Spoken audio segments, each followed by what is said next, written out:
In the middle of the muscle car wars, the smallest company in Detroit built a car so aggressive it embarrassed the giants, and then quietly walked away from it.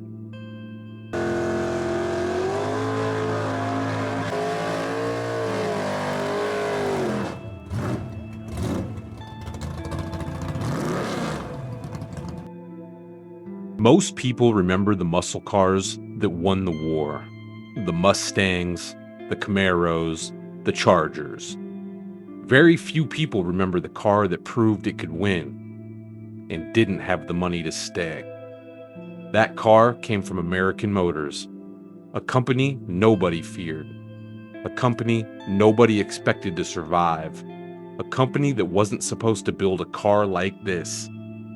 The AMX wasn't an accident, it wasn't a styling exercise, and it wasn't built to chase magazine covers.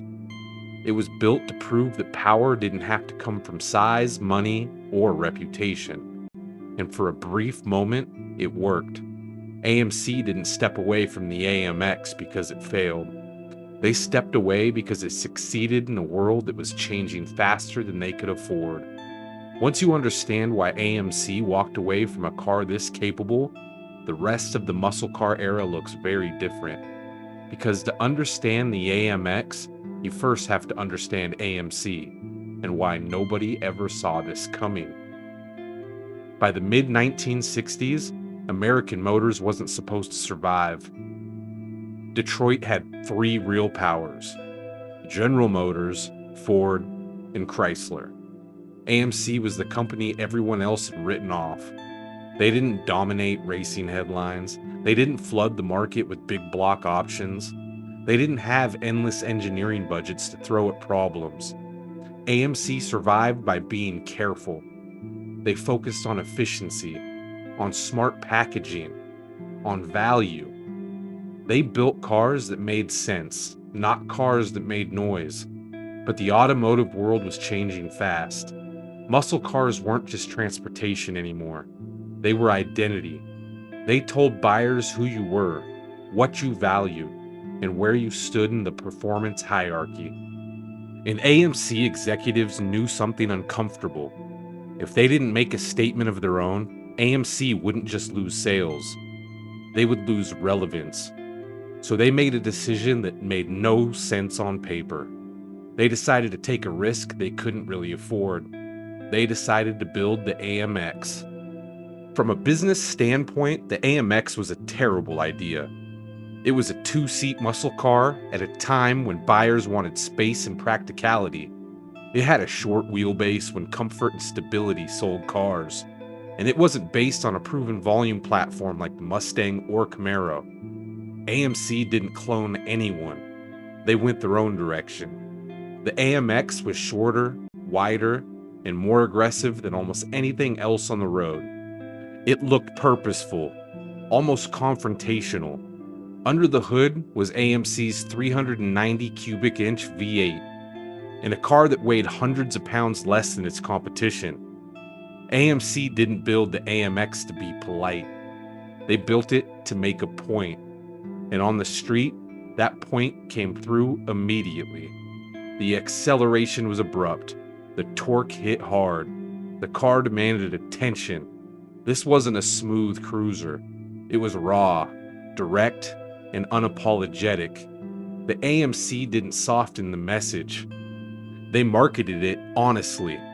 Big engine, small car, no apologies. That honesty made people uncomfortable.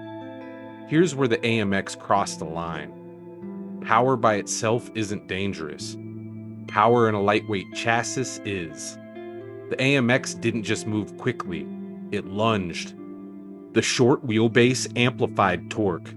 The lighter body offered less forgiveness. Every throttle input felt immediate. On paper, this looked incredible. In real-world driving, it created a car AMC couldn't completely control. Insurance companies noticed almost immediately. So did competitors. The AMX had the ability to embarrass bigger, more established brands, and it did. But AMC didn't have the brand insulation those companies enjoyed. They didn't have a performance image to hide behind. For AMC, the AMX wasn't just a halo car. It was a liability disguised as a victory. Instead of pulling back, AMC doubled down. They took it racing. When AMC entered Trans Am racing, nobody laughed. They were confused. This was Ford territory, Chevrolet territory, Pontiac territory. Big budgets, big teams, big egos. AMC didn't belong there. Until they hired Roger Penske and Mark Donohue. That's when Detroit stopped smiling. The AMX wasn't just competitive. It was good. The chassis worked. The engineering held together. The car could win. For the first time, AMC wasn't being ignored. They were being watched. And that attention brought pressure. Because every race cost money AMC didn't have. Every improvement stretched resources thinner. Every success exposed how fragile their position really was. Winning didn't save AMC. Winning proved how unsustainable the effort was. AMC showed they could compete with the giants. They just couldn't afford to keep proving it. At the exact moment AMC proved the AMX worked, the world shifted. Insurance premiums exploded. Emissions regulations tightened. Fuel economy suddenly mattered. Performance cars stopped being assets. They became risks. Ford could absorb the hit. GM could pivot. Chrysler could borrow. AMC couldn't. The AMX wasn't killing AMC. Reality was. So AMC made a quiet decision. They softened the car. They reduced the aggression. They slowly stepped away. Not because the AMX failed, but because it succeeded in a world that was moving on. AMC didn't lose the muscle car war. They ran out of time. The AMX never fit the myth. It wasn't born from excess. It wasn't backed by unlimited budgets. It didn't dominate pop culture. It was built by a company that wasn't supposed to win.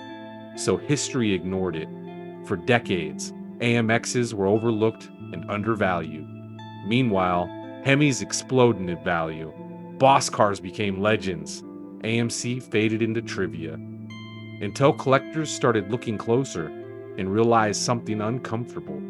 The AMX wasn't forgotten because it wasn't good.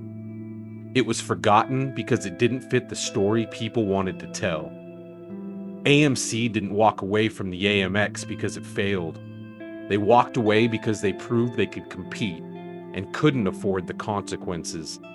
That's why the AMX isn't just forgotten. It's inconvenient. And the most interesting muscle cars are always the ones history didn't know what to do with.